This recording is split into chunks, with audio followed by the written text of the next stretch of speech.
Assalamu alaikum wa rahmatullahi ta'ala barkatu barkamu da sake saduwa da ku a daidai wannan lokaci. Sunana Mustapha T. Faris, ni ne na jagoranci akala wannan shiri namu na wannan mako. A daidai wannan lokaci ko kuma ce a wannan mako ko kuma ce filin namu zai tattauna aka Ramadan Basket.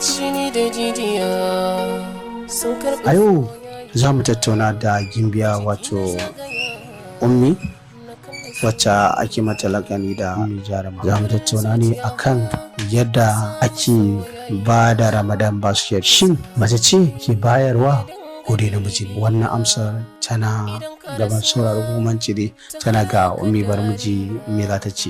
To malama Ummi gare ki. Wa alaikum salam wa rahmatullahi ta'ala wa barakatuhu. Kamar yadda kai wannan tambayar, akwai macen da ta cancanta a ɗauka a ba Ramadan Basket. Kuma sannan ba namiji ne ake ba wa Ramadan Basket ba, namiji ke ɗauka ya ba mace Ramadan Basket. Shi ma a yanzu a wannan zamanin sai ya tabbatar da aurenta zai yi, sannan zai iya mata wannan hidima. Amma idan bai tabbatar da aurenta ba, to ba zai mata wannan hidiman ba gaskiya. Dan a hakan ma ba kowa ba, sai wanda yake da dama yake da hali yake yin wannan abu.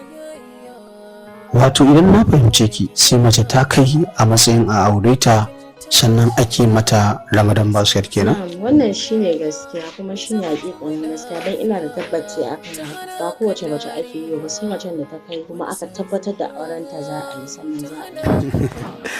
To malama Ummi muna godiya, Allah ya saka da alkhairi, Allah ya bar zumunci, ya kuma Allah ya ba mu albarkacin wannan wata na Ramadan mai albarka. Muni miki fata alkhairi, a sha ruwa lafiya.